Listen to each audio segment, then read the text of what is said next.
live, and yeah, we're late. We got talking, and if you ever do one of these shows, you get into pre-chat. Sometimes you start talking and you don't realize what time it is. So apologize for that. So let's see, with us tonight here on the panel as usual, we have the co-host, Mr. David Bolin, the Kingpin himself. How are you tonight? Good evening. What's happening? So last week we missed a pay-per-view. From which company? WWE. They had Extreme Rules last week, and Oh yeah, we talked about that. yeah, it was a pretty good show. Yeah, I even watched a commercial for that. Uh, somehow I saw a commercial for that, or I saw something talking about that on TV. Like, for there not being any men's championship matches on the pay-per-view and only having the two women's titles up for grabs, it was a fairly decent pay-per-view. Yeah, that was the Ronda Rousey versus the little blonde haired chick, Mm-hmm. and then Becky Lynch against the No, Becky wasn't on the card. It was Bailey versus Bianca Belair yeah, in a ladder match. right, yeah, the singles ladder match. Yeah, stupid. Yeah, which was kind of brutal. Some of the things that they pulled off. Did Bianca retain? Yeah, What about Liv Tyler? Liv Liv Morgan Morgan. lost. So Ronda's champ again? Yep, Liv passed out with a goofy ass smile on her face while in a chokehold. Right on. And Bray Wyatt made his return at the end of it. Who's that? Um, he's the guy that was doing the Fiend gimmick. Oh, right. Okay. Yeah, you remember he was cut a while back when they were doing all those roster cuts. Triple H brought him back, and he made his return. Cool. It was cool the way they did it too, the theatrics and everything. Because they just showed spotlight on the crowd. This was right at the end of the show, and every time spotlight came up, it was somebody dressed as one of the puppets that he did in the Firefly Funhouse segment. And then they panned from that to, like, remember the Twilight Zone door at the beginning of the Twilight Zone, Yeah. and how the door would open and there would be a light behind it. They did that, and then Bray came walking out with his lantern like he used to do. It was kind of cool the way they did it. Is he the same character? I don't know yet. Well, it's when you seen him come out, did he have the same makeup and stuff on? He had a different kind of mask, and he took the mask off, and it was him underneath. But that's it. We really haven't seen what his character is yet. Even when he was on SmackDown last night, he came out because I watched the replay of SmackDown this morning after Travis's show.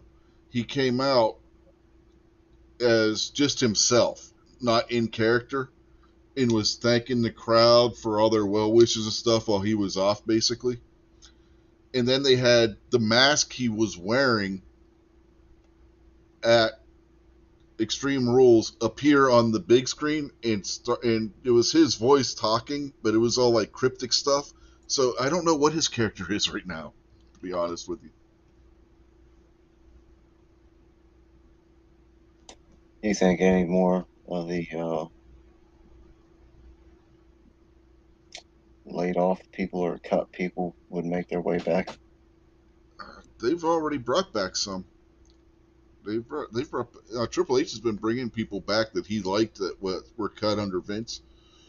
So yeah, I wouldn't be surprised to see more. An example of two guys that were cut under Vince were the Good Brothers, who were um, in the Bullet Club, and they were hanging out with the Elite and stuff at one point in AEW. He brought them back, and they're still under contract with New Japan too, which is an interesting development. So you got two guys that are signed to New Japan that are also right now signed to WWE, and one of them is the never openweight champion over in New Japan. So it's going to be interesting where that goes, and with AEW having a networking relationship with New Japan as well. So it's an interesting situation on that front. Be interesting to see where that goes.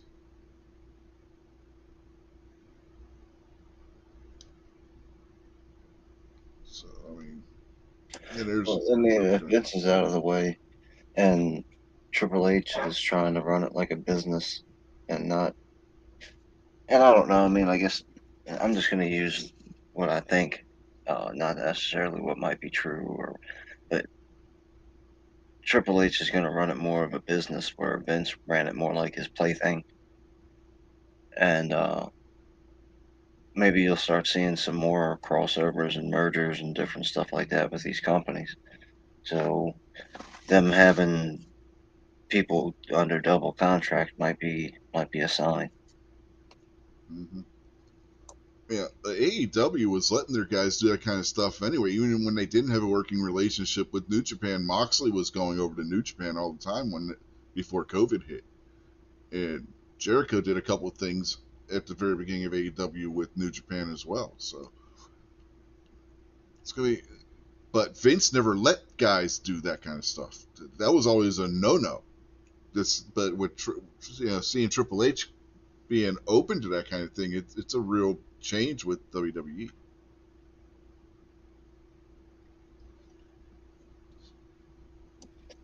Yeah, I mean, business changes. Yeah.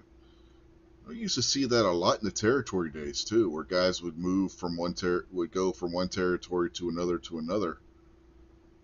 So like I said, a lot of stuff seems like we're heading more to that kind of model, only Well, without one company overseeing all of it. You know what I mean? I think probably what a lot of times happens is instead of making these WWW or WWE employees to where they get a 1099, they're just or the 410, whatever the regular. I can't think of what's the regular tax form people fill out.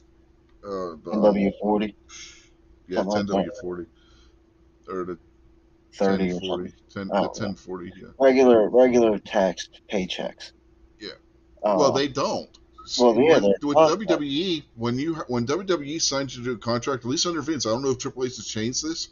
You weren't listed as an employee; you were a independent contractor. Right, which most of them probably are. But that's what gives you the opportunity because, especially back in the early 70s and 80s,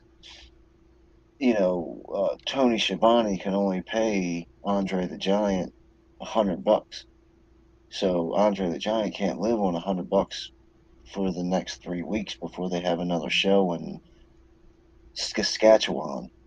So he's free to get this $100, wrestle 2 nights here, and then go over to Dubuque and wrestle for a different company. Where Vince could say, look, you might be an independent contractor, but if you want, you're going to have to sign a long contract with me and a no compete clause. Yeah, the, But he yeah, can afford to pay a higher yeah. salaries too. Mm, yeah, the WWE, you were considered an independent contractor, but the other companies, you were considered an employee. Like New Japan, they consider their wrestlers to be under their employ. They don't consider them to be independent contractors the way Vince did. AEW doesn't consider them that way. AEW, their wrestlers get a health plan. WWE, they got to pay for it themselves. So I mean, it's And I mean, see, there's pros and cons to both directions. right. So the it's gonna be. I'm just wondering how much Triple H is going to him being in charge, and with the new regime over there, how much is going to change from the way the Vince was running things behind the scenes that they haven't even mentioned yet. You know what I mean? Well, how old do you think Triple H is? Like 50? Yeah, he's a little older than we are. And then, well, Stephanie's his wife in real life, right? Yeah, So she's probably what, mid 40s? somewhere around there. They got children. Yeah, they got three girls, I believe. So I would imagine that Triple H is trying to, Jason's back there. Yeah, I'd imagine that Triple H is trying to run a company like a company and make profit and keep his kids and Yeezys for the duration of their high school and college and all that kind of junk. Yeah, oh, definitely. Well, his kids are set for life, man. He's loaded. And so Stephanie. I mean, that's to be honest. Between the two of them, those kids aren't ever going to want for anything. And they also got legacy too. Do you want to be the one that the WWE fell apart after the Vince scandal, and then you destroyed it, or do you want to be the guy who dug it from the heap of the tabloids and brought it back into a big entertainment thing? Yeah. And we've been joined by Jason Stewart. How are you tonight, Jason? Oh, doing good, man. I thought you wasn't starting till like 8:30, man. So, No, that's Sundays, man. 8:05 on Saturday. It's an hour early because we used to do 9:05. Yeah. oh well, good to see you guys, man. Yeah, moved it up an hour because my sleep's been a mess, and then you guys sometimes you have to work Sundays and stuff. I figured a 8:05 would probably be a better time frame. So, oh, excuse me. So we were just speculating on changes in WWE. I don't know if you were listening before you jumped in or not. So I don't know if you have any thoughts on that. Uh, no, I didn't know about any changes coming up. Just other events is gone. Yeah, basically that's what we were talking about. The way the employees over there are treated, and stuff like that, and wrestlers that Triple H has been bringing back that Vince had cut, and they're speculating that more of them, and they have um, some kind of relationship with New Japan now because you got two of their guys that are still working on New Japan contracts who I mean not Vince, Triple H. Well, Vince had cut them, but Triple H just brought them back. That's Gallows and Anderson, the Good Brothers, as they call themselves. You were gonna say something?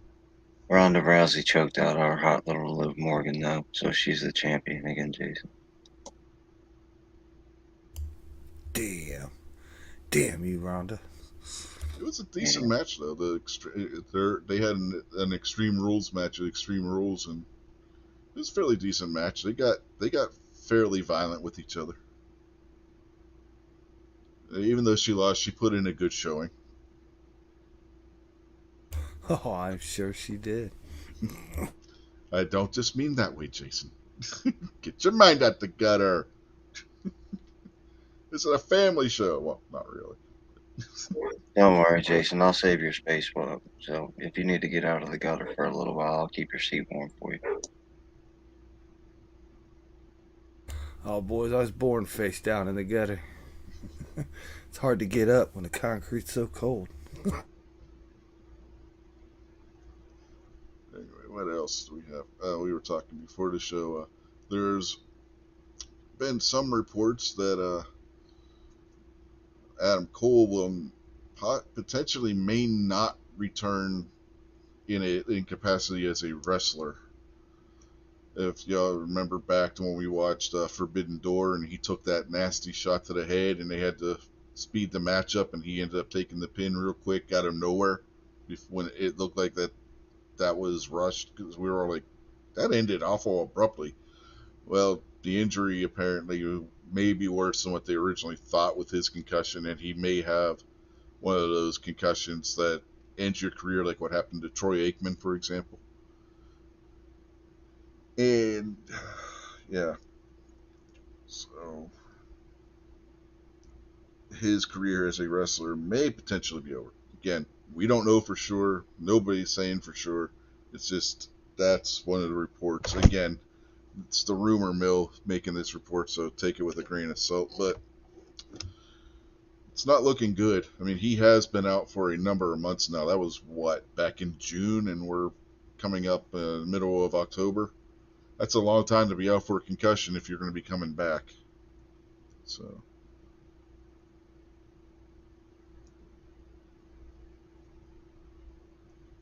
but he could potentially move into a speaking role, more of a speaking role as a commentator or manager or something like that, because he is good on the mic.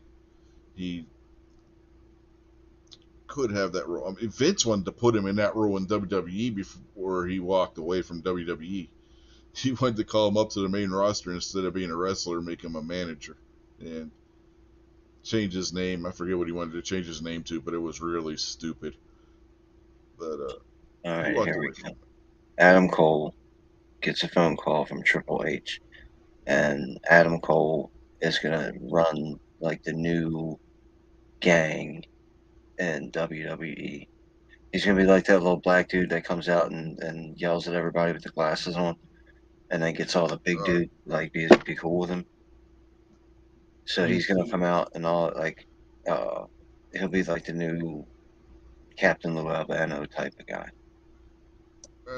He's still under contract to AEW, so if he's going to do anything like that, it would be over in AEW. And I don't need to know. Does that look like a lawyer? Okay, man. You said Ronda Rousey beat Liv Morgan. Uh huh. Extreme Rules. I just looked at a video. Were they like fighting outside of the ring Yeah, they with were like a fighting all over ball? the place. So how'd she lose the belt? I didn't see it. She got pinned in the ring, or She got, yeah, it's Extreme Rules match. You can fight anywhere, but you have to win in the ring itself. okay, my And she video choked, was like a highlight thing. It didn't show that in the yeah, ring. she choked her out in the ring after, I'm trying to remember how exactly it went. I believe Liv put her through a table, and Ronda caught her in a chokehold as they were falling to the mat and choked her out. Phew, I give it to Ronda. I bet that Liv's not easy to choke.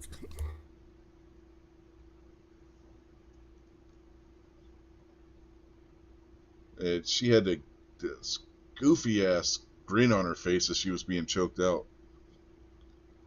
Led some people to wonder if she's going to be put in a stable with Bray Wyatt now that he's back, because he's got that creepy vibe thing going with his character.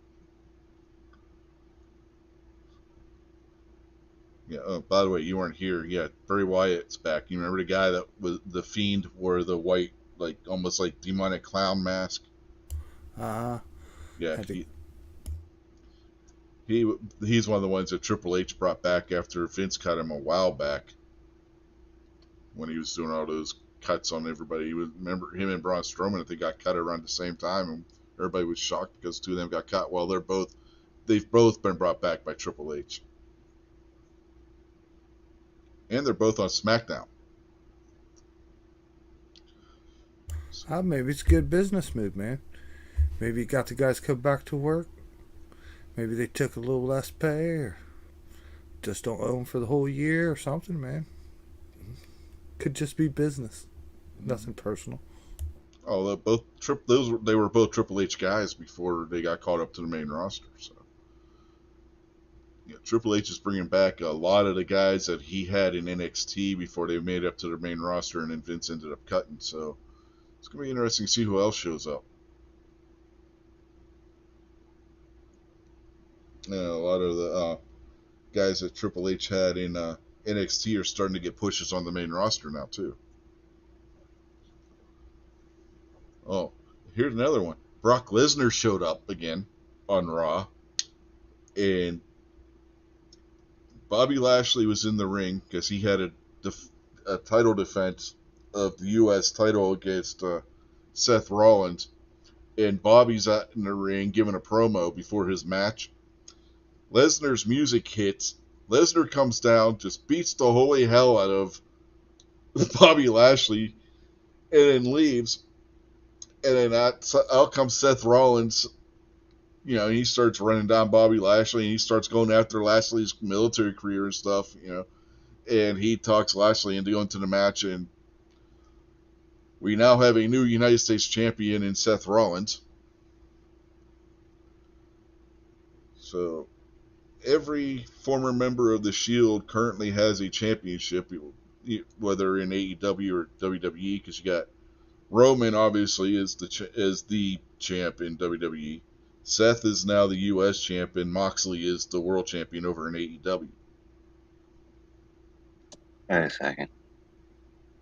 Seth Rollins beat Bobby Lashley for the title. Yeah, after Lashley had been beat the hell up by Brock Lesnar. Why do they hate Bobby Lashley so much? I don't know. Because he looks like Wayne Brady, man. The speculation is that they're going to have Lesnar and Lashley feud, but they didn't want to put the U.S. title on Lesnar for whatever reason. He makes Bryant Gumbel look like Malcolm X.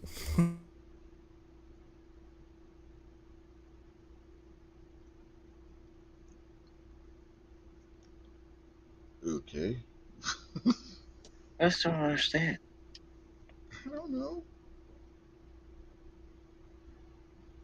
There should be Bobby Lashley breakfast there. There should be like the Booty O's Bobby Lashley style.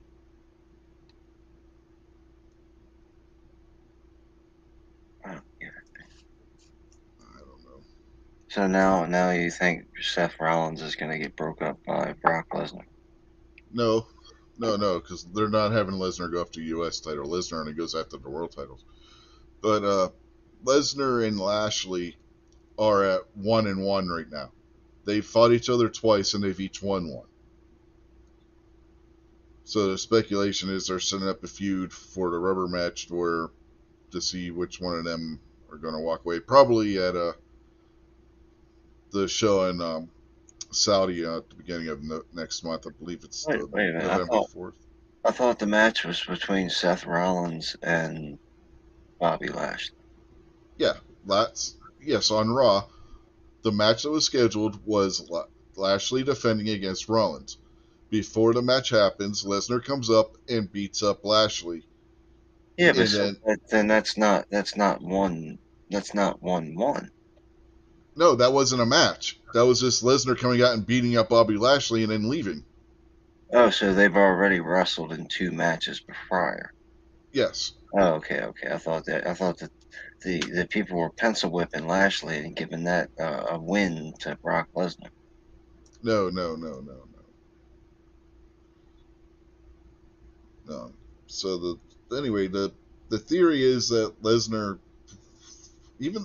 was still playing the babyface character though. So when he was leaving, he was like doing high five in the crowd and stuff. It was really weird. He came out and did something very heelish, and then left as a babyface. I don't know. And Lashley's a babyface right now, so it's one of those where you just look at it and you scratch your head like trying to figure out what the hell's going on. You know what I mean? But the way they had Seth played up was perfect heel work, right? Where the babyface just got beat down that you're supposed to go after his title, and you shame him into, except going in there and still putting on the match and everything, and then he gets beat because he lets his ego get in the way, because Seth starts questioning his manhood and his military service and all that shit. That part was well done, but the Brock Lesnar part, it's like you're sitting there scratching your head trying to figure out why was this a thing. They almost played it up like they were going to have Lesnar challenge for the U.S. title at some point, but then they had Seth come out and do his thing and win the title. So, but again, the Lesnar interaction with that was a head scratcher. And usually when something like that happens, they don't have the title match afterwards. They just move on to the next thing.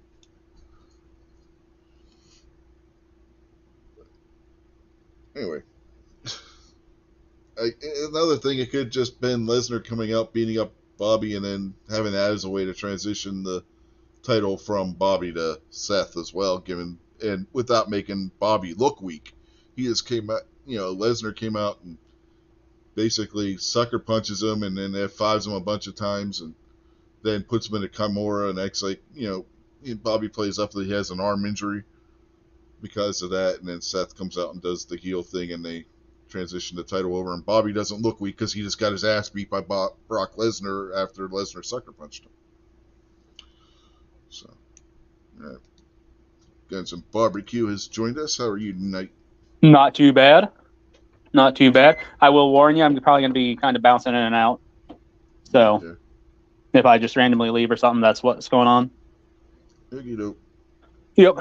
But on the Lesnar Lashley thing, yeah, not a lot of sense there. Where Brock runs out as a babyface, does the heel stick where he screws over the babyface, and then just walk out high five. But at the same time, like with the way you have smarks and all that today, babyface dynamic isn't, or babyface heel dynamic isn't what it used to be as far as fans go. So I'm not going to let that bother me too much. No, I'm But not saying it bothered me. It was just a head scratcher. like the idea that Lesnar had to go out and beat up Lashley in the first place, I don't think really was needed, because Rollins is a main event name on his own. Yeah. So if he just got a clean win over Lashley, it would have been believable. But so Rollins has been on a losing streak lately too, so there's that aspect. True, but all good streaks have to come to an end. Goldberg, Kurt Hawkins. But no, seriously, it would have just made more sense. Curtis Axel has not been eliminated from the 2017 Royal Rumble yet. Yeah, saying. Something like that. But no, I think it would have made more sense just have Brock do a walkout, or hell, have Brock come out with the friggin' tractor again. Oh, God. Just have that friggin' distraction. Do a roll-up pin, have Seth steal it, whatever. Because like the roll-up has got to be the most devastating move. Oh yeah, in the 20th century. In professional wrestling. Nobody can get out of it these days. I'm like, what the frick? Just a good old schoolboy, and you're done. I'm like, what? Well, any variation of a roll-up. I mean, there's multiple different variations of a. Oh yeah, there's all kinds, but. Yeah. But yeah, that would have made more sense to me, because then you don't have that physical confrontation. It's just the, hey, wink and a nod after Lashley gets up after getting screwed, and which I've never understood that either. Unless the guy is about to jump in the ring, why do they always let a distraction like that happen? You know it's going to happen. But every time, the friggin' person falls for it. Well, it wasn't even so much of a distraction, because you had Bobby in the ring giving a promo, and Brock's I'm just saying, and he comes down and gets in Bobby's face, and then he basically just sucker punches him and then hits him with a bunch of F5s, a German suplex when the crowd says one more, and Lesnar gets a look, gets the big smile on his face, and he's doing like, signals one more to the crowd, and the crowd goes, yeah, and then he hits him with another F5. Yeah, no, but I was just saying, like, if instead of doing that, they would have just, had Lesnar do a walkout, or boom, his music hits and Lesnar walks out, and Lashley's like, oh, what in the middle of the match. Mm-hmm. And he then didn't walk out after, because he put him in the Kimura. I forgot about that. But yeah. Yeah.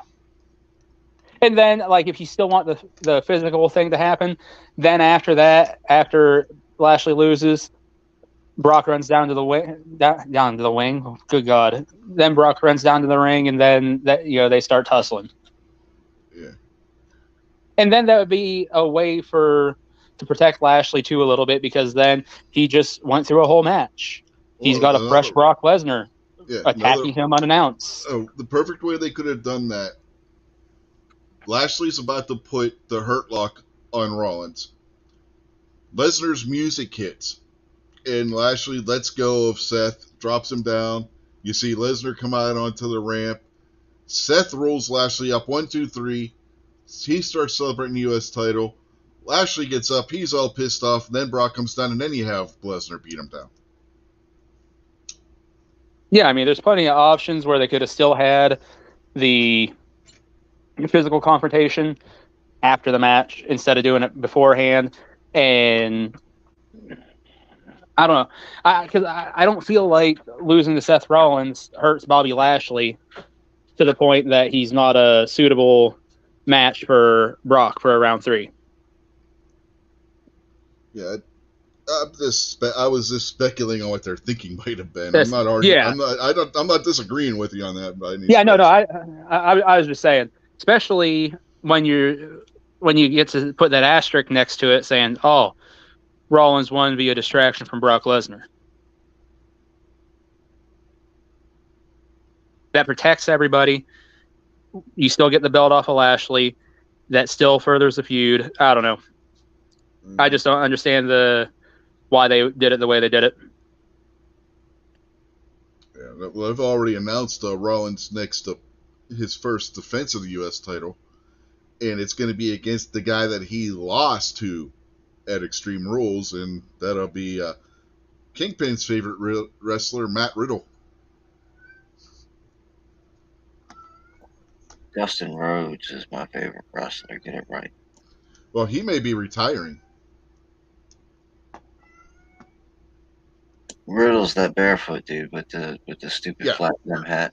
Yeah. yeah, yeah. But We all know Dust. your favorite wrestler is suspended right now, CM Punk. Oh God. The Riddle guy, like I think you mentioned a week or two ago, Rich, he was actually growing on me a little bit because of his tag team with the With Orton.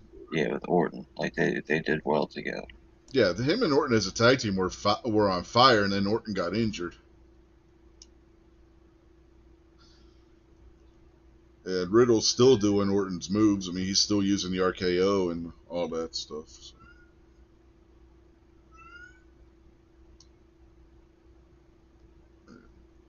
But they had that fight pit match at Extreme Rules, which what it was your like standard cage, but it didn't have a door, and at the top, instead of just being open at the top, but not it didn't have a roof, but it had like little um, the cage had a little smaller cage on top of, or height wise it was smaller, but it was wider, so that you couldn't climb out of the cage to escape. The way they had it set up, because it was trying to, you know how like on the old castles you would see how it would flare at the top of the castle's tower. It was kind of had like a flare like that, if you know what I mean. And there were like little platforms you could walk around on top. But if you tried to climb out over the top, you'd be dangling how many feet over the floor, and you know, wouldn't be a good idea to let go of it. So, and there was just the two of them fighting, and Daniel Cormier was special guest referee.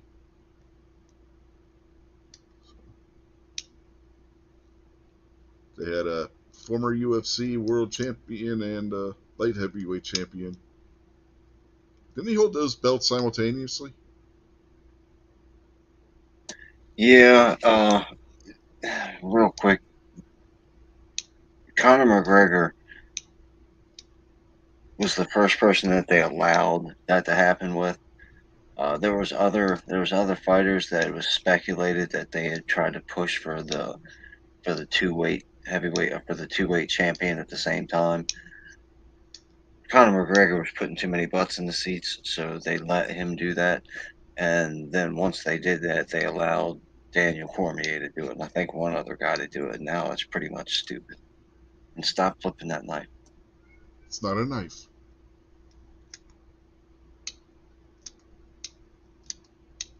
It is a pen.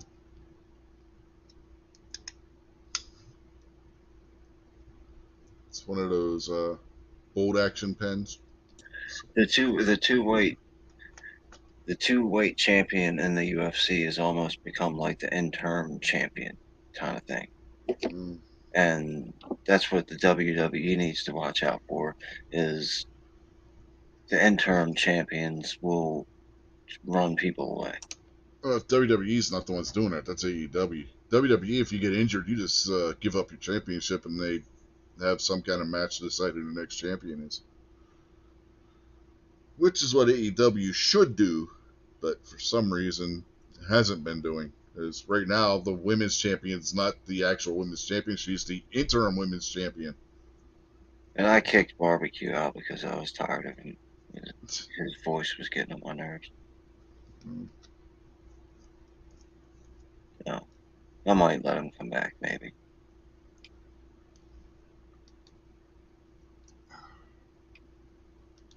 So with the other dude, the Page guy that's injured, what do you think he would have any chance putting the suit on and moving up, or is he pretty much going to be stuck in the regular employment level of this deal? You talking about Adam Cole? Yeah, the guy. Oh yeah, the guy. Yeah, like I said, I could see him doing the manager thing or going to the announce table. I mean, he's got the ability to do that.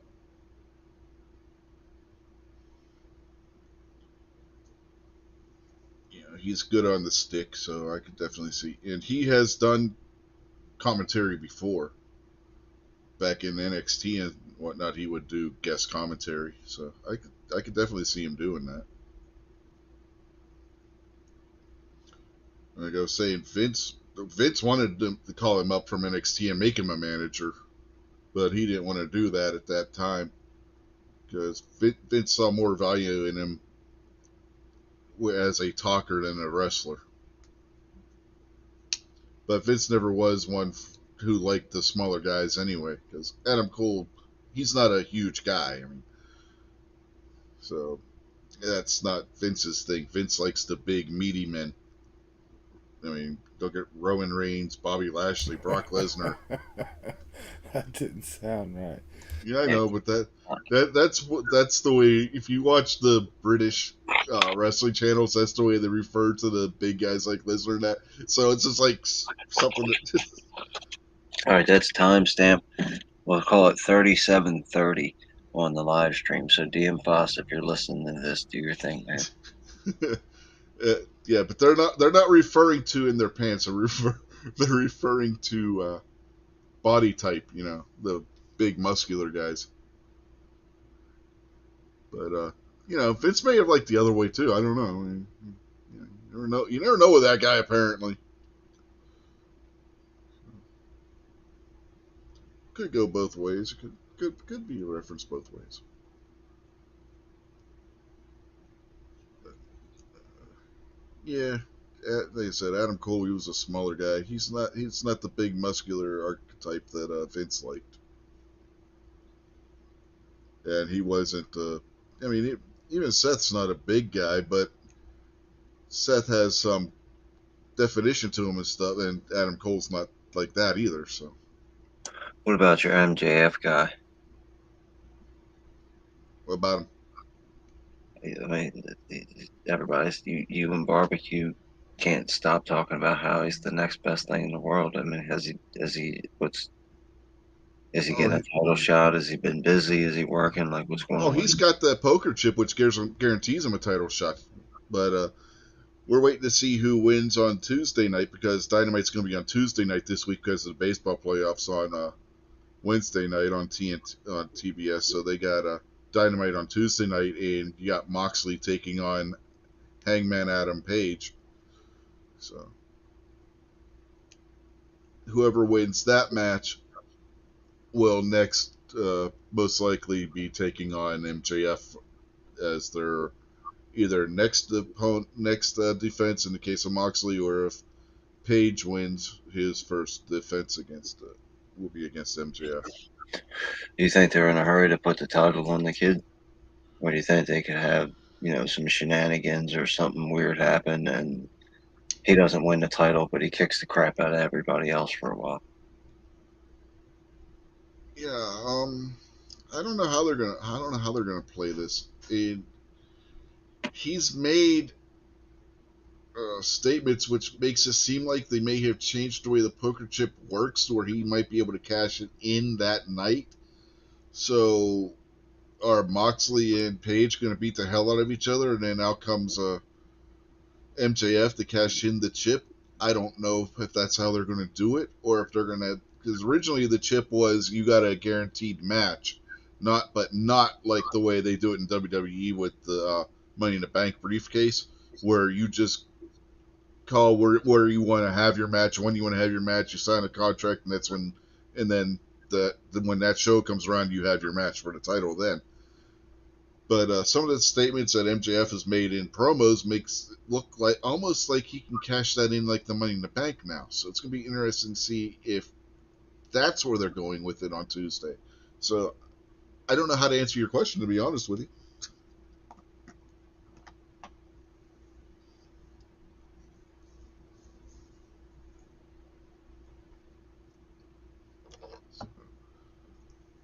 But at some point, MJF is going to get the title. There's no question about that. He is going to hold that title at some point, quite possibly in the near future.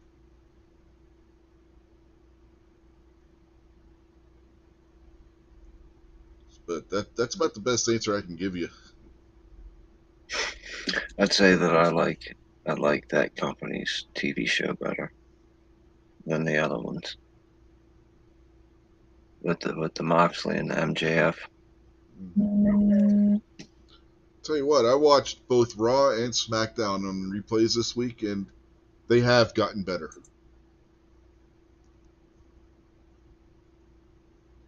So Triple H is doing a better job than what Vince was at booking the shows. And it's very similar to the way he was booking NXT in some ways. And they've changed NXT. No longer do you have that silly paint splotch everywhere look to it. It's now gone back more similar to what it was under the black and gold color scheme.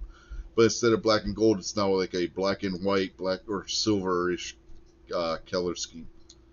So that's one thing they've done with that. And Saturday night, next Saturday, they have an NXT pay per view.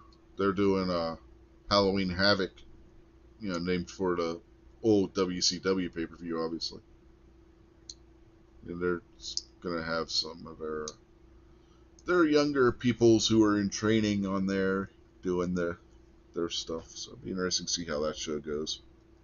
You guys want to watch? Would you guys be interested in watching that? I mean, we don't know any of the people there, but would you guys be interested in watching that next weekend? Because we can do that. That's going to be on Peacock. We can watch that. I wasn't paying attention to anything you were saying. Barbecue was sending me clips about you and your meat fetish.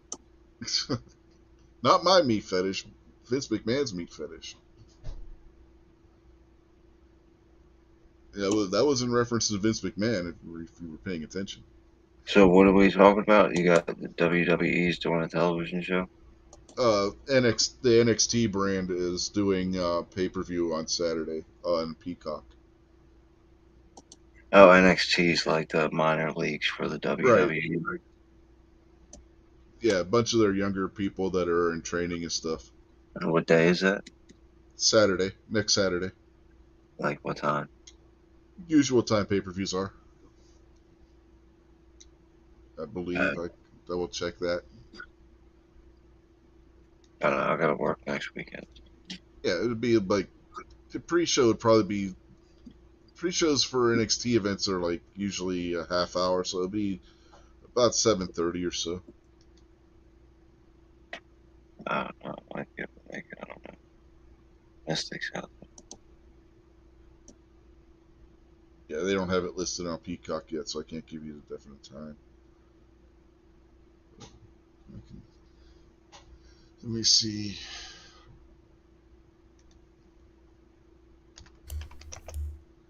Yeah, I'll probably be around, man. Depends on. I don't think the Buckeyes play a night game next week, so I should probably be able to watch it.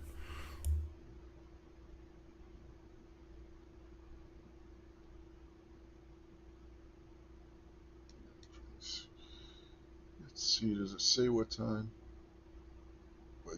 It gives you a countdown timer: 6 days, 23 hours, and blah, blah. So yeah, I would say it's at 7:30. Would be the pre-show because it says 6 hours 23, 6 days, 23 hours, 5 minutes, and 45 seconds. So that would be a start time of 8 o'clock for the main show.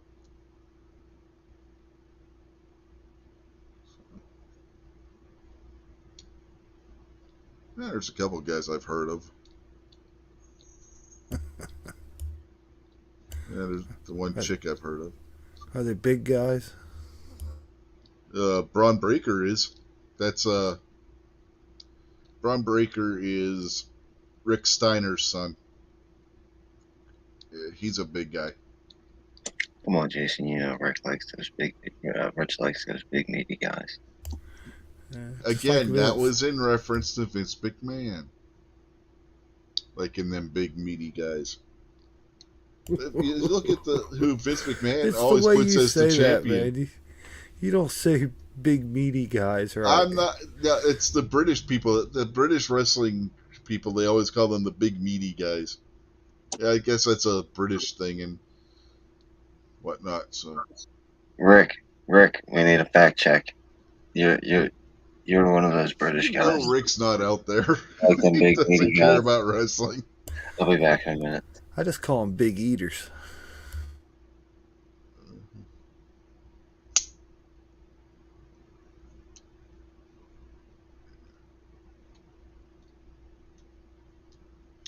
But I'm trying to think. There was something else too I wanted to talk about. I can't remember what it was now. We talked about Bray being back. Talked about Adam Cole's injury.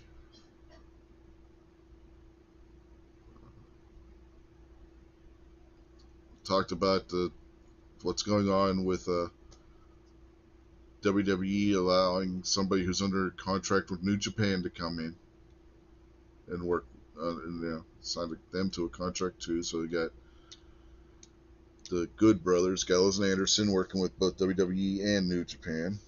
We talked about the Lashley and Lesnar thing. Seth being the new United States champion. Rey Mysterio is now the number one contender for the Intercontinental Championship, held by Gunther, and I feel sorry for Rey Mysterio. Hey, did his boy turn on him Yeah, finally or something? Yeah. yeah. And to set it up, Rey going for the Intercontinental title, they had him show up on SmackDown because he was a Raw guy. He was on the Raw brand, I guess you could say. So that he showed up on SmackDown to talk to Triple H, and then Karrion Kross was. They did one of those fake automobile accident things at the beginning of the show, and then as Karrion Kross is injured from that, you had Drew McIntyre come out and start beating up the guy that was just in an automobile wreck. You know, the baby face comes out and starts beating up the heel who was just not. That's usually the other way around, but yeah, that was kind of another one of those head scratchers from SmackDown last night. But anyway, yeah, that happened. So when they go out, because it was a fatal four-way, it was for the shot at Gunther. It was Sheamus, Solo Sikoa, who is the brother of the Usos. He's their younger brother.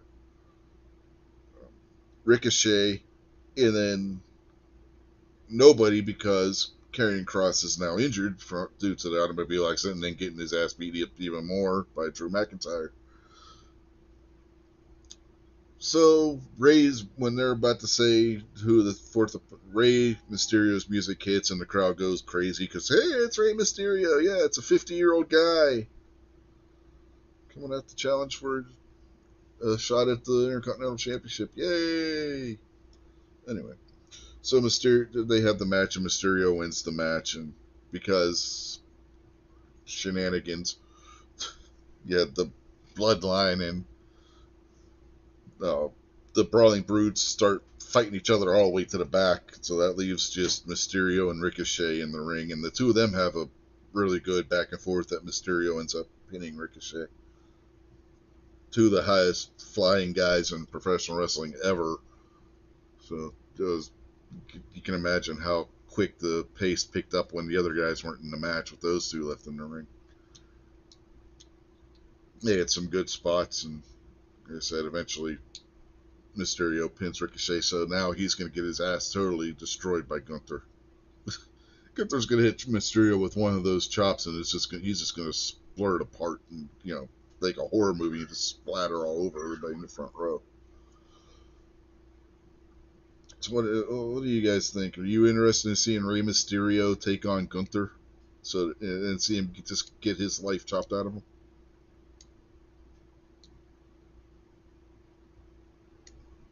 Sure.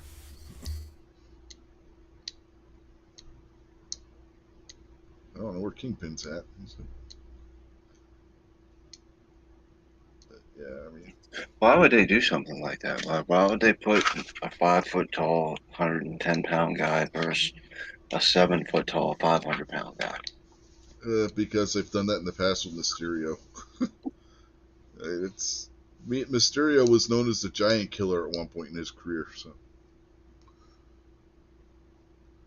of course, I was back in WCW.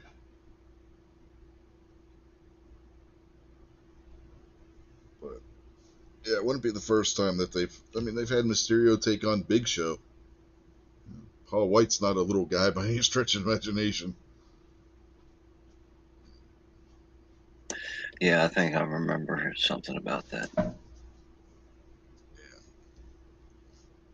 So,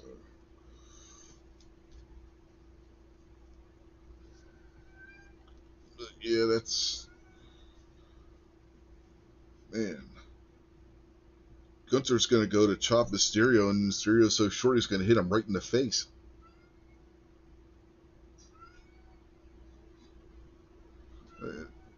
For Gunther to chop Mysterio in the chest, he's going to have to put him on the middle rope. Top rope, what thing you pick.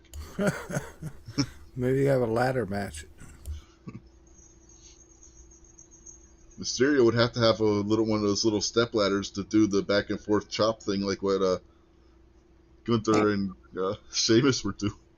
Now what they're gonna do is they're gonna take all the ropes off, and Rey Mysterio is gonna fight from inside the ring, and the other dude's gonna fight from outside the ring. Yeah.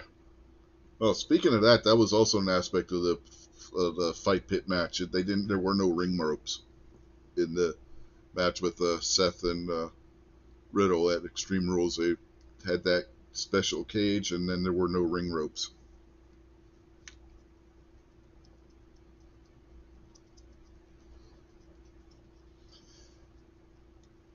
But anyway, that has something to do with what we're talking about now. It's just when you said about the ropes, that reminded me of that happening. So, thought I'd throw that out there too. Did you ever hear anything about when the ropes broke on that one dude? No, they never talked about it. So I more than likely it was a setup the way that the match ended and everything. But yeah, it was never spoken of again.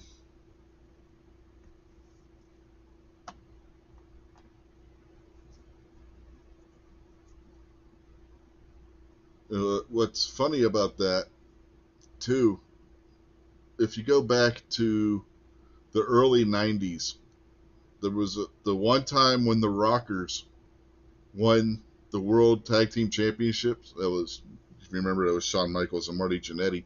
They beat the Hart Foundation in a match for the World Heavyweight title, for the World Tag Team titles. But because the ring rope broke, Vince had the reverse the decision and act like it never happened. So the Rockers, even though they did win a match for the World Tag Team titles in WWE, don't get credited as ever having won them. Because the ring rope broke and pissed Vince off, and he decided, nope, the match never happened. Even though there was an entire crowd there in I believe it was in Madison Square Garden, that saw the match take place, but Vince was so petty because the rope broke that he said, nope, the match never happened. And there's actual video of it.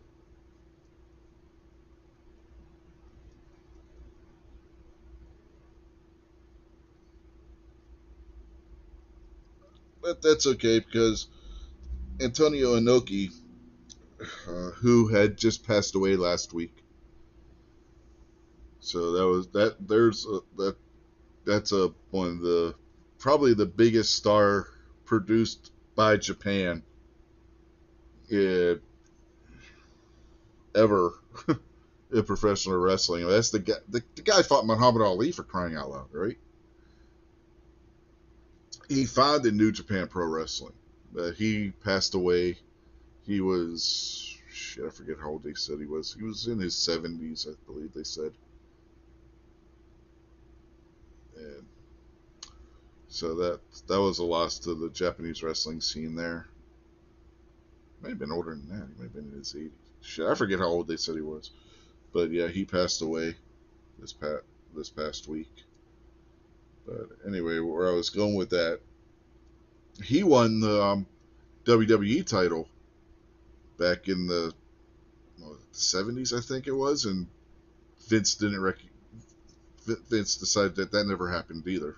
So Vince has a record of saying that when a championship changes hands, it's like, no, we're just going to say that never happened. He's done it quite a few times.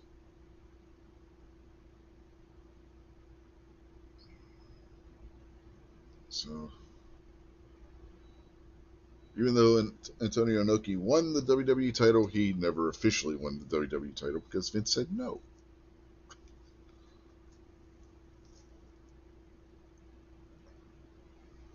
I don't know why in that case of that one.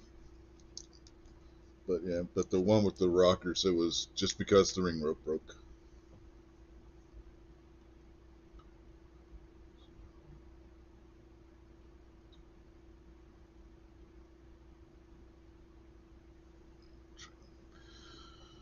But that was the one I was trying to remember, was Inoki passing away.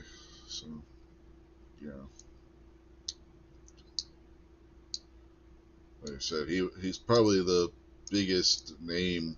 I mean, you say Antonio Inoki, most wrestling fans are know who you're talking about. I mean, from the fans who are 70s and 80s, that's a name that people know, especially. So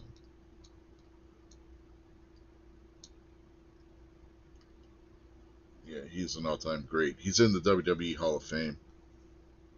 At least Vince let him did that.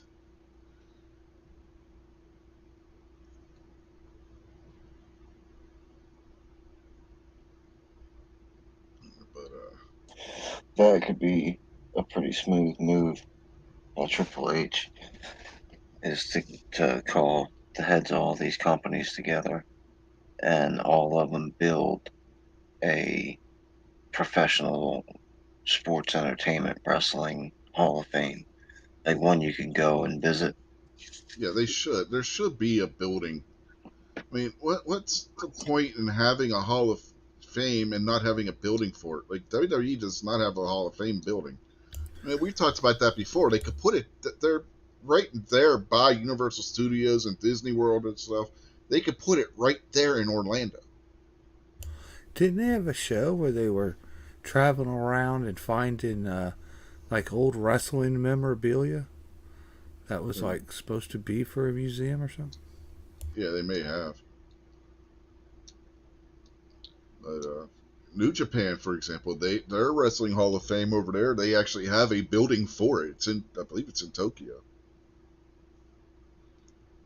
But for some reason, WWE has never actually built a building for it. But it would be cool to go and you can see all like you were saying, Jason, the different memorabilia from different wrestlers and stuff. Like their boots or costumes or whatever. Hacksaw Jim Duggan's 2x4. Triple H's sledgehammer, something along those lines. Something that the guys were known for. Hulk Hogan with his weight belt. But he was the first guy that I think that really did that, was wear the weight belt. So, you can have like mannequins with the different outfits that guys wear. This is the outfit that Hogan wore at WrestleMania 1, something like that. Mr. T's outfit from WrestleMania 1. Roddy Piper's kilt, that kind of stuff. Well, they could also, if it's in Orlando, every 5 years or 10 years or however often they want to celebrate it. I mean, I guess they could do it every year, but that'd be a little bit lame. Have a big wrestling event at the local football stadium, and make it a vacation where you can come and look at the Wrestling Hall of Fame. And the problem with the conglomerate part is, Well, no, you got an idea. You yeah, got but an idea right, but the because problem the problem with it is if they all go in it together.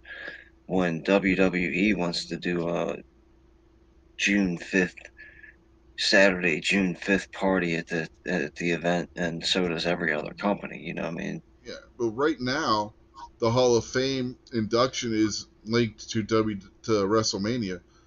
But what if they did like the NFL? They have their Hall of Fame induction, and the NFL they have the Hall of Fame game. They can have Hall of Fame mania. Well, yeah, And that's what I'm saying. Like, yeah, it could be like another WrestleMania where they only do it every couple years. They induct a couple people and have a big blowout.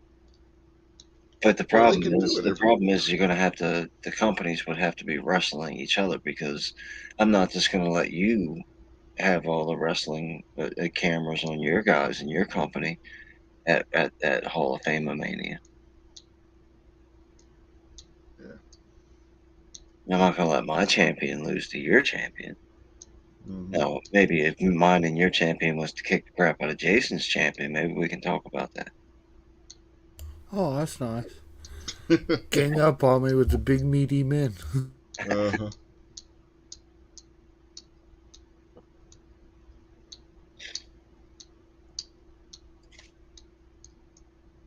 Yeah, that would be interesting.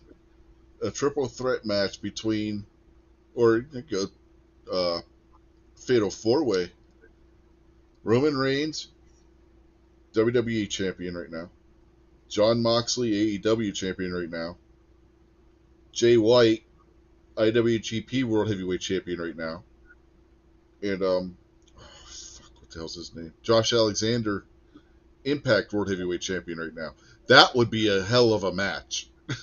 Those four guys, I'd pay to see that.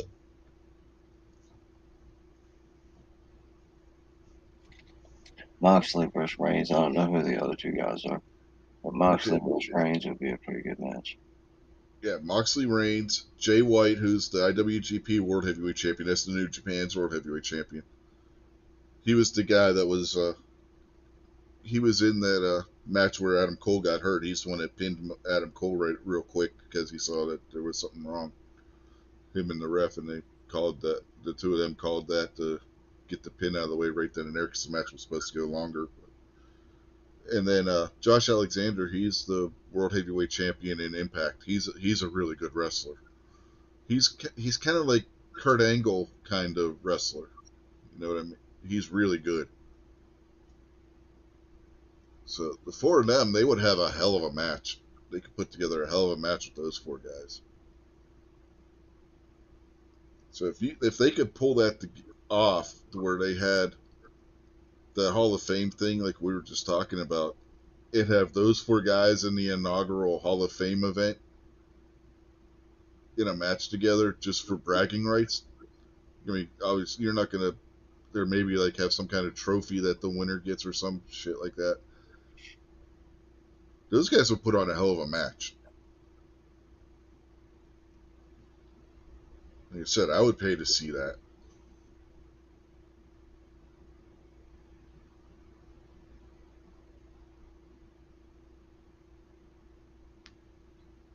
Or you could do it as a tag team match, even. Have Moxley and Reigns in a mini Shield reunion versus Jay White and Josh Alexander. If you think about it, it would the really the best plan of action going forward would be all four television shows work together, because there's only those four. None of the other ones count. Uh, whatever you get on your local small town cable station, on the PBS station in your town, that doesn't count. Nobody cares about that. The NXT show, nobody cares about. So just the four major TV shows control all the viewing population. So I don't know. I think it would be wiser and a better effort spent working together than completely competing. I mean, obviously, even if you're working together, you're going to compete because you're not going to work together at all times, and you still want to be better than you want your company better than the other ones anyway.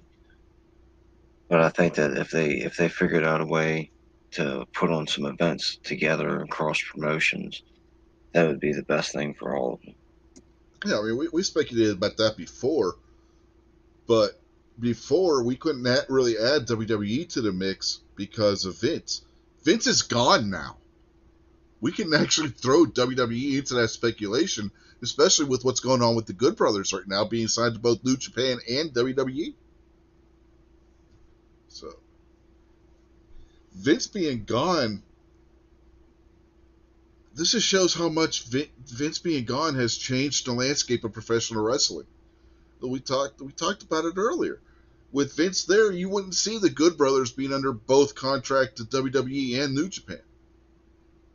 Vince would never have allowed that.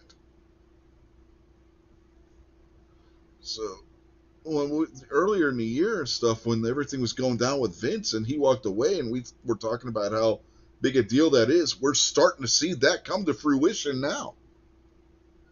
So it's going to be an interesting time going forward, and it could end up being like you were just saying, Kingpin. You could see more cross promotion between these guys.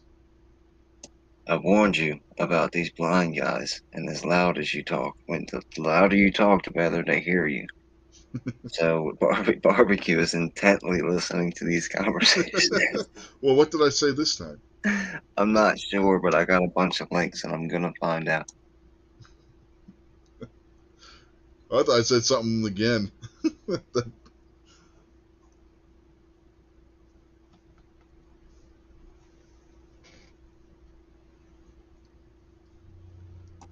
I mean, you got to figure, you know, Triple H wants to make money, and it can't hurt the WWE at all. It would actually, I think it would help, and definitely be better resources spent working together than trying to push out everybody else and take over all the viewing public, which isn't going to happen. That's just not going to work. Mm-hmm. Uh, but they could still be the big dog even if they were still working together. Yeah, I just don't. Oh yeah, I can't see it not being a win for the WWE. yeah. We talked about it before. I mean, you asked me, out of all the companies, who would I work right now? Who would I rather work for? I believe is what you asked, and I thought I told you WWE because they are the biggest company in the world right now. You talk to anybody about pro wrestling, and what's the company that they're going to name? They're going to name it WWF/WWE because they have the name recognition that the other guys don't. That's just the way it is. I mean, because that's what Vince did. That's Vince's legacy right there. WWE is the biggest wrestling company on the planet, and that was all Vince McMahon's doing. Vince McMahon did that. The problem is, Vince did some other things too that really weren't that great towards the end. So You know, WrestleMania featuring that other TV shows, John Moxley and MJF, in a special match against the guys from Japan's Chikinao Ujiwatch. I can't remember the name you were just talking about. There's a Japanese guy who everybody loves real good. Yeah, those smaller companies are gonna, like you were just saying, they would benefit greatly from having a giant WWE over their name.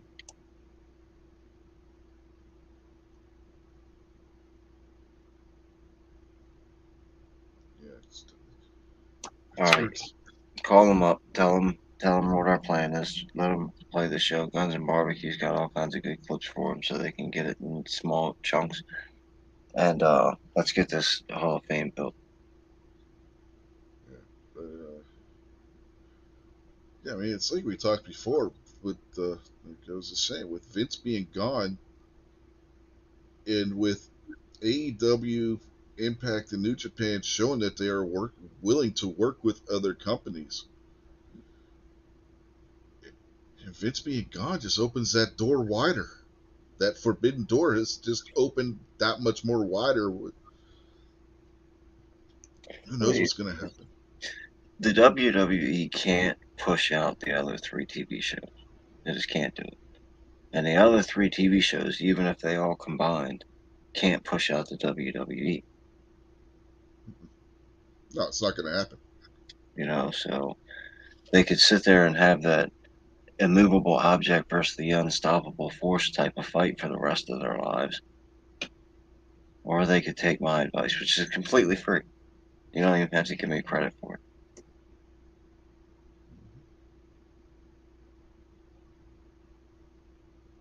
And back in the old days, back in the days of the territory, when you had the NWA as the governing body over all the little territories, you had that. You had the where the guys would move around. You'd have Ric Flair show up at little territory over here in Nevada, and then he would go to the little territory over here in Colorado, and then he would go back to the big territory over in on the East Coast at Mid Atlantic, which is what we watched on TBS every weekday, every weekend. So something like that. I mean, we speculated about all the New Japan, Impact, and AEW coming together under the NWA banner. What if they all came together somehow under the WWE banner? That's a crazy thought, right? But what if that were to happen? And they wouldn't even have to like, anchor themselves together. They could have just a really light affiliation with each other, and I think it would be gangbusters. Mm-hmm. Yeah, it's a crazy time in pro wrestling right now. It really, really is. Because who'd have thought that we would see WWE working with people like what they potentially are right now? Imagine how nuts the crowd would go when Moxley's wrestling MJF and they're giving it wow wow wow, getting it, really putting it in, and then Brock Lesnar's music comes on. Oh, I was gonna say they're beating the crap out of each other, and all of a sudden Roman Reigns' music hits, and he walks out onto the top of the ramp. All he'd have to do is just stand there. He Uh wouldn't huh. have to fight at all. He'd just have to stand there and look out at the crowd, and people would go nuts over that. Oh yeah. Look, I don't know if we were watching or if you guys saw the reaction when Kazuchika Okada showed up on AEW Dynamite that one time. The crowd went nuts. That's the big guy over in New Japan. That's Okada is like Hulk Hogan, I guess, was in the 80s over there in Japan. So for him to show up on Dynamite, that was a big deal. You know? Jay White showed up on Dynamite. That was a big freaking deal. Now, if that were Roman Reigns, good lord, it would be exponentially higher. What makes wrestling possible? The crowds that pay for the events, or the television money and the pay per views? All of the above. It's symbiotic relationship. You gotta put on a good show, so it's going to take money to do that because you got to pay good talent. But without the fans, Yeah, it's nothing. that's what I'm saying. Where does a wrestling company make its money? From ticket sales or from television? Like where just take the WWE. Well, If television disappeared tomorrow, but everybody still knew about wrestling, the internet was still a thing, you just couldn't watch wrestling on television tomorrow. Would the ticket sales make WWE still a company? well, you'd still have. Well, New Japan doesn't even have a TV deal really. All their stuff is online. So in their case, it's just it's the fans and the watching on the internet. Okay, now we've experienced this because Dr. Fauci, uh, watching a sporting event with no fans is not the same. No. So we've watched it in wrestling where the character came out the other day and it might as well have been Kamala Harris walking out. The fans were like, oh, I guess it's time for me to text my wife. You know what I mean? This next 5 minutes, I'll play Sudoku on my phone or something. And you could feel it while we were watching it that the crowd was just like, oh, this sucks. The next 10 minutes is going to be boring and stupid. And then later on, somebody who was hype came out, like the MJF came out and started talking trash with Moxley and all that, and the crowd was going ape shit. And that'll encourage people to watch at home as well.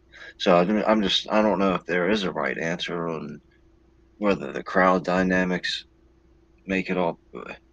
I don't know. Maybe if the crowd's not cheering and the crowd's not into it, nobody's gonna be. So I guess I don't know. Maybe I talk too much. Well, no, you're on to something there because if but it's slices of a pie. You know what I mean? If you look at WWE's TV deal, right, with just Fox, that TV deal with Fox is $1 billion deal over 5 years.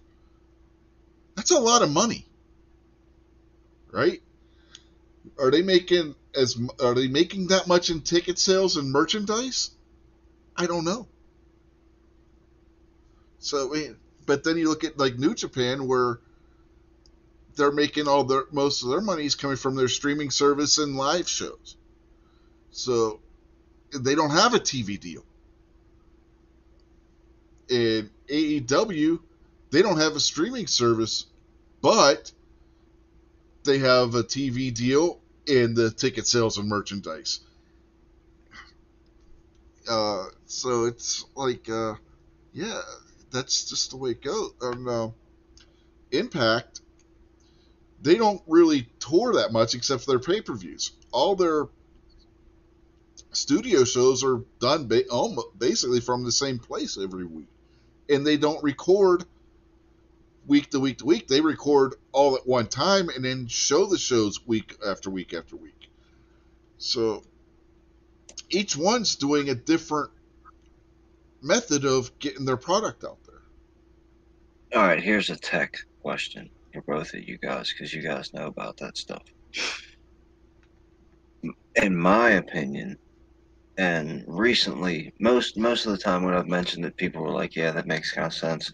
But I did have somebody rebut me and give me a fairly decent argument. I think that standard television is a thing of the past. Uh, Maybe 10 years left where you'll pick up your remote control and flip through your television to watch TV. Uh, I think any kind of TV subscription is going to be all, is any kind of television watching is going to be all subscription based. Or like Rich and I talked about a couple weeks ago, your television is only going to be your computer monitor now. You know, that giant big screen TV that you got on your wall is just your computer monitor now. So you're gonna Roku and all the Netflixes and all that kind of crap. You're gonna pay for what you want to watch. Yeah, they've been talking about that for a while now, but it hasn't happened yet. It's But I slowly can getting see it there. going that way. Yeah, I can see it going that way. I don't know if it's going to be 10 years. It might be more 20, but it's going that way. A cable company, a cable company will give me free cable for 5 years, and you've been with the company for 50 years, and they raise your rates every day. Well, You know, so the cable companies are streaming online. You Well, can that's watch you can watch all your channels you have on TV on your cable box on your computer streaming service. that's what I'm saying. Is the technology gonna hurt these companies, or is it gonna make these companies better?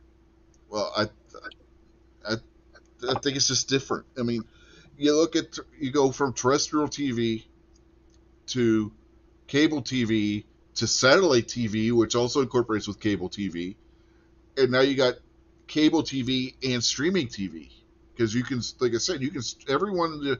If I go, I got it saved up here. If I go over to the Xfinity website, right, which is the cable company we have, I can stream every one of the channels I'm subscribed to on my cable box on my computer, just as if I were watching it on my TV. So they're already going to that type of format, even with cable.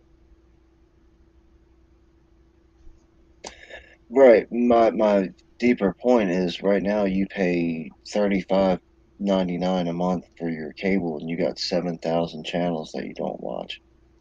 Are you still willing to pay $39.99 for WWE 2 nights a week, 3 nights a week, however many times it comes on? Now, clearly, I don't think it'll be that much, but it's not going to drop down to like $1 to watch WWE only. It's probably going to be $7, $10, $11 or something like that. If playing with my numbers here, but you guys understand what I mean. Yeah, with the cable thing though, you can also go to individual channels websites. You enter in your login Right, but for my your point cable is, company, and you can watch just that channel. yeah, but that's what I mean. When you're paying for your cable to come into your house and your internet and all that, the 700 channels that they offer you, you're effectively paying 1 cent a channel a month or something like that. Where if the only thing that's going to stream into your house as far as television is going to be WWE, are you willing to pay that premium just for that programming?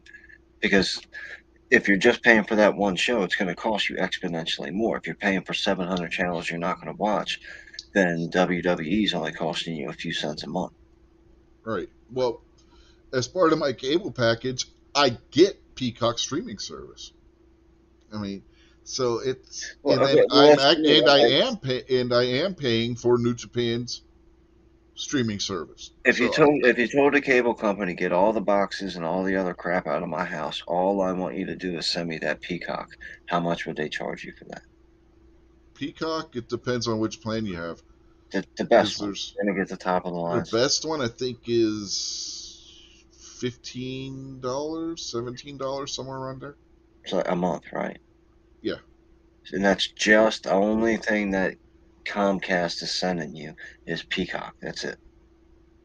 So you can't watch local news. Your TV is useless unless you're using the Peacock show. I wouldn't just pay for Peacock. That's I what would that's what I'm yeah. saying. If my theory is correct, in the future you're not going to have a choice. You're only going to pay because there is no more cable bundle.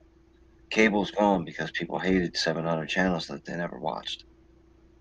But to get rid of 700 channels they don't watch, to only watch the Food Network, now I'm paying $25 a month just for the Food Network instead of $50 a month for just the Food Network and a whole bunch of crap I didn't watch anyway. You know what I mean?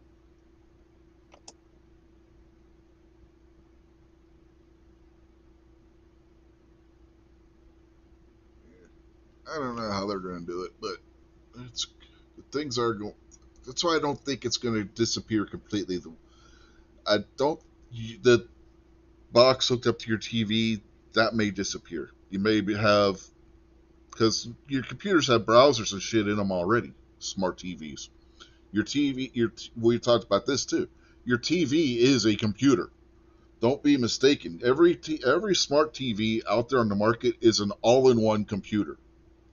People just don't realize that they're all-in-one computers that are running versions of Linux or Android instead of Windows. That's all they are. That is exactly what a smart TV is. It's just a all-in-one computer. Without you just don't get a keyboard with it. You get a remote control instead. Uh, well, I wish things would change because my smart TV's full of a bunch of dumb channels.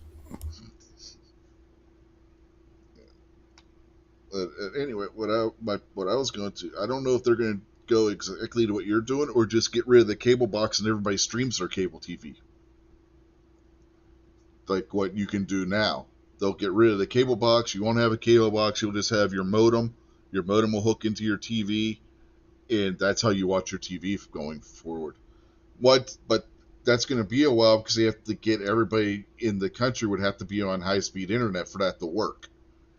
And there's still places in the country that don't have high-speed internet. I mean, look what Obnoxious deals with his internet and the satellite.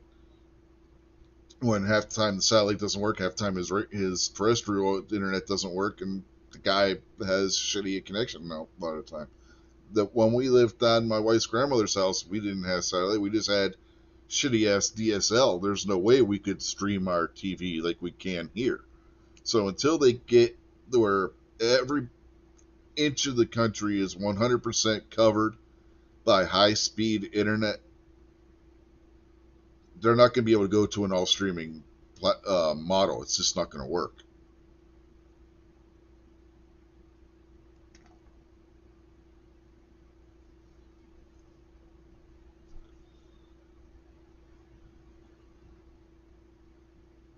Oh, that killed the chat.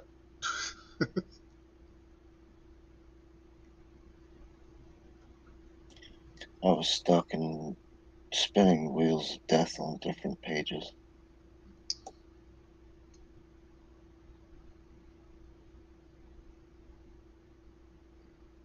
But that's why I said I don't know if it's going to take 10 years. I don't know if it's going to take 20 years. But eventually we'll get to that point. But they really have to upgrade the infrastructure with the internet around the country before they can go whole hog on it.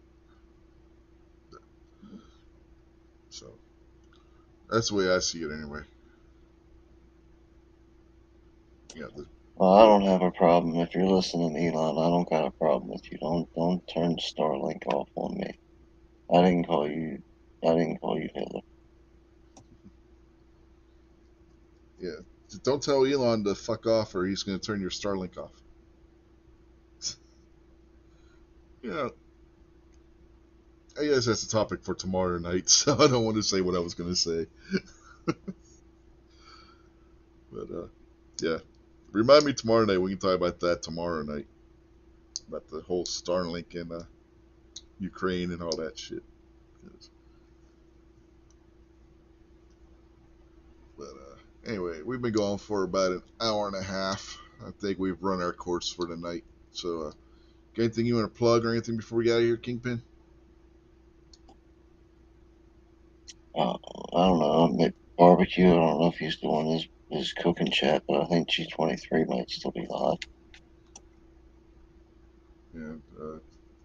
DM Foss has the overnight tonight for anybody who has insomnia. Go over there and watch that. They're going to be talking about the Second Amendment tonight. So he keeps sending me invites to go over there and talk about the amendment stuff. But man, 2 o'clock in the morning, 1 o'clock in the morning start times on his show. I don't know if I could. I'm not gonna be able to do that. I told him I'd try, but it just isn't gonna work. You know. Yeah, yeah. It's too late. Yeah. What you should do is just record a bunch of stuff and then send it to him and just let him like dub you in whenever he feels. Hey, Rich, what do you think? And then he could hit play and you could say, "Shut up, being French." So I've I've gotten got up night in the strike. mornings before, and he's still on. Yeah. Oh yeah. There's been nights where I woke up at like 3, 4 o'clock in the morning. Yeah, and they're still going. So yeah. But come on, man, don't confuse me with night strike. I'm not the one out there yelling "shall not be infringed" everywhere. I actually put together cognizant arguments, not just yell "don't shall not be infringed." Yeah. But Anyway, Jason, anything you want to plug or anything? Nah. Thanks for the invite, man. Good to see you guys. Maybe see you tomorrow night. And I do have something I want to plug. Go over and check out Orange Nine's channel. He has a short, I believe it's entitled the Smiley Face Challenge. Go over there, watch that. It has the instructions for a challenge he's put out there for everybody, where the winner will receive a customized Beretta 92 Bobcat. That's a nice little 22 handgun. He's had some work done to it. He's had Cerakoted and some other stuff. He's got $1,000 into that handgun. He's giving it away to the winner of that challenge.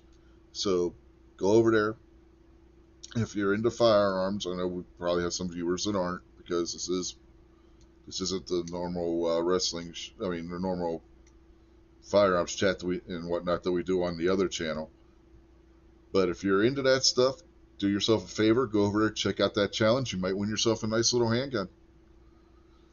And on that note, we will say goodnight for tonight anyway. Be sure to check out the show tomorrow over on the Unloaded Media channel. That's This Week Unloaded over there. And Faust has updated our outro, the normal standard outro, not the promo outro. So, should we play the updated outro with the new time included? Or which... Yeah, I did watch it once. Or should we just go with the wrestling promo outro? Which one do you guys think? The Savage promo or the new outro? Let's see the new one.